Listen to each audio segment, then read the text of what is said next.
Alors tout le monde s'est retrouvé dehors. Il y a eu donc des familles qui sont parties sur la mairie, hein, vers la mairie. On est tous partis sur la mairie, d'accord. On est tous partis sur la mairie, on s'est installé devant la mairie qui du coup, comme il était tôt, on est arrivé là-bas à 7h30, 8h. Elle devait ouvrir à 9h, mais ils ont évidemment laissé les portes fermées ce jour-là parce que peut-être qu'ils craignaient qu'on rentrerait à l'intérieur, ce qui n'était pas forcément le projet. Donc on s'est installé devant la mairie, tous évidemment fatigués, les enfants assez bouleversés. Et puis on a été... La presse a commencé à venir. Il y a eu beaucoup de presse d'ailleurs, parce qu'on a dès la nuit, on a envoyé des communiqués de presse dès qu'on a vu les pelleteuses arriver. En fait, on a aussi bien appelé des gens qui pouvaient venir soutenir que la presse. Donc il y avait par exemple Europe 1 qui était là pendant l'intervention. France 3 Régions aussi. France 3 Régions sont venus après, ils sont venus devant la mairie. Il y avait des journalistes qui étaient venus déjà la veille où on avait fait une conférence de presse sur le terrain. Ils savaient que bon, probablement ça serait pour le lendemain, qui sont arrivés mais plus tard. Je crois que sur l'expulsion même, il y avait de la presse, il y avait juste Europe 1 en radio. Après, une fille de France Culture qui est venue devant la mairie, qui était là la veille.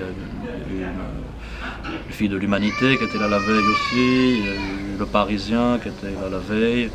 Puis d'autres, France Inter est venu. En parlant, justement, une petite partie, en parlant du Parisien, as-tu vu le type de commentaires qu'il y avait sur leur blog en ligne, commentaires liés aux articles?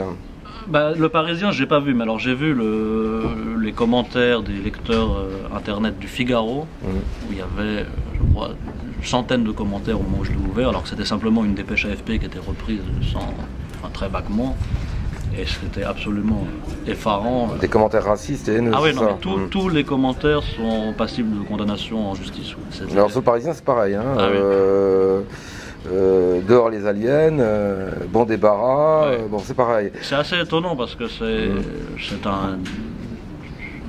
une haine irrationnelle qui informe plus finalement sur peut-être sur l'humeur en ce moment de la population française, parce que c'est tellement irrationnel qu'on peut pas le prendre, ça ne veut rien dire, mais les gens ont peur pour eux-mêmes, le spectacle d'une pauvreté. Oui, mais alors, si tu m'autorises une parenthèse aussi, ou une remarque, je ne comprends pas comment on ne peut pas étendre la responsabilité des éditeurs de presse, des directeurs de rédaction, par rapport à des propos qui sont quand même publiés sur leur site, et donc qui devraient être entièrement considérés de leur responsabilité. Parce que c'est modéré, parce que... Oui, non, bien sûr, c'est pas modéré. Certains interdisent les commentaires.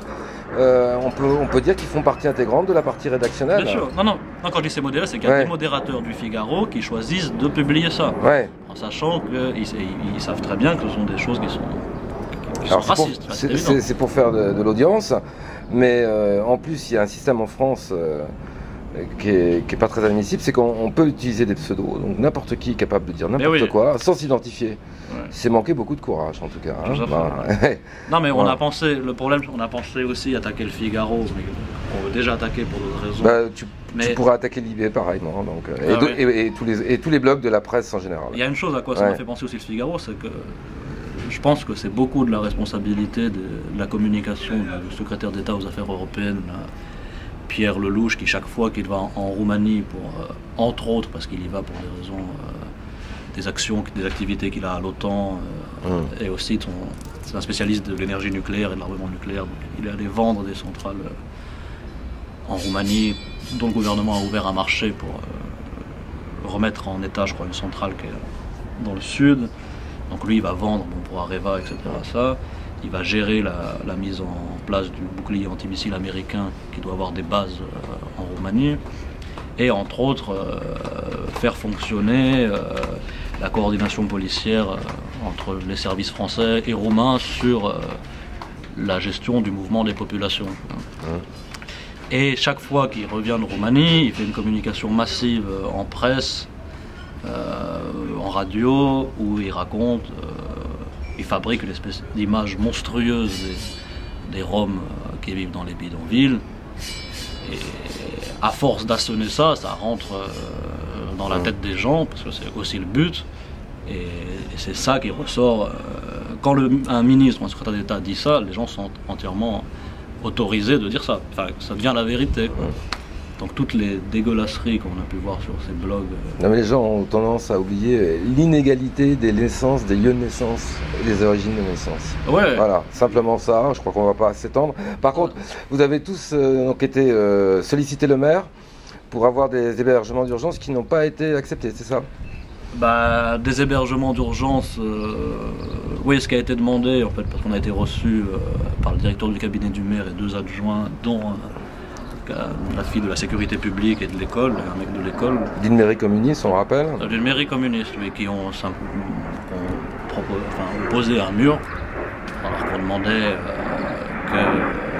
l'ouverture d'un gymnase, quelque chose comme ça. Gymnase, et puis la mise à disposition d'un terrain à long terme pour que les gens puissent continuer à vivre, les enfants aller à l'école. Mais ça fait longtemps que vous le demandez, le terrain. Enfin, des solutions, ça fait longtemps qu'elles sont demandées. Bah non, là, dans un premier temps, la solution, ça aurait été de pas expulser le Hanoul. Parce oui. qu'il y a pas de un réaménagement du Hanoul était demandé depuis longtemps déjà. Hein. Oui, enfin, tu vois, rajouter un point d'eau peut-être, mais il n'y avait pas de nécessité. Humanisation, dirons-nous. Ouais. Voilà, ouais. Non, mais le Hanoul n'est pas, c'est un endroit où on peut vivre. Oui. Pas, à partir du moment où c'est stable, personne ne se laisse dire dans la saleté, etc. Alors d'après les témoins, ils n'auraient même pas accepté de donner de l'eau aux enfants qui étaient là dans la rue. Ah non, rien, on donne rien, c'est pas de notre responsabilité, c'est la responsabilité de l'État. Allez vous adresser à la préfecture, on fait rien. Alors, quelle responsabilité en fait, la commune ou l'État? À partir du moment où les gens sollicitent sur le territoire de la commune. Légalement, ce qu'ils appellent une population en errance doit être assumé par les services de l'État. Mais la commune a le pouvoir de mettre à disposition un gymnase, réquisitionner un gymnase. Ça dépend que d'une décision. Mais comme politiquement, ils ont décidé de charger la question des bidonvilles sur l'État, la préfecture, le gouvernement, ça rentre dans leur stratégie. C'est-à-dire nous, on ne s'occupe plus de ces problèmes. C'est les problèmes de l'État. Donc a priori, d'ailleurs, il y avait plusieurs maires du 93 qui ont fait pression sur le préfet depuis quelque temps pour qu'il y ait une expulsion de ces bidonvilles dans tout le 93, non? Il y a eu une conférence de presse des maires de la pleine commune, qui est une agglomération de communes. Agglomération de communes, d'accord. Voilà, qui est dirigée par l'ancien maire de Saint-Denis qui avait signé la convention avec le Hanoul. Qui a communiste, enfin également. Ancien du PC, mais qui est parti au parti de gauche, dans une espèce de truc un peu hybride. Au parti de Mélenchon. Voilà, au parti de Mélenchon, mais qui est une fédération. Au revoir. Au revoir. Merci. Et à bientôt peut-être.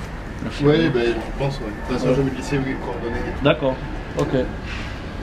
Et oui, ils avaient dit que de toute manière, ils ne voulaient plus prendre la responsabilité des bidonvilles, qu'il fallait les éradiquer. Que l'État ne s'engageait pas à le faire, donc ils appelaient à l'État de faire disparaître les bidonvilles. Oui, c'était un appel à l'expulsion. Ils ont annoncé que de toute façon tous les terrains seraient virés. C'est ce qui a été fait ces dernières semaines. Donc Pierre, il y avait à peu près 50 enfants, 150 personnes en tout, hein, c'est ça, qui se retrouvent donc SDF par la force des choses. Ouais. Ils sont dans la rue, donc certains sont nés en France. Certains, et même beaucoup, étaient scolarisés à Saint-Denis. Ouais, 28 sont nés en France. Et scolarisés. Tous sont scolarisés. Tous scolarisés. Ils parlent français, ils parlent plus roumain. Certains aussi avaient des activités dans des associations comme Parada, etc. Donc la danse. Du cirque. Activités culturelles. Alors qu'est-ce qu'ils sont devenus? Ils sont donc à la rue depuis qu'ils sont sortis du Hanoul.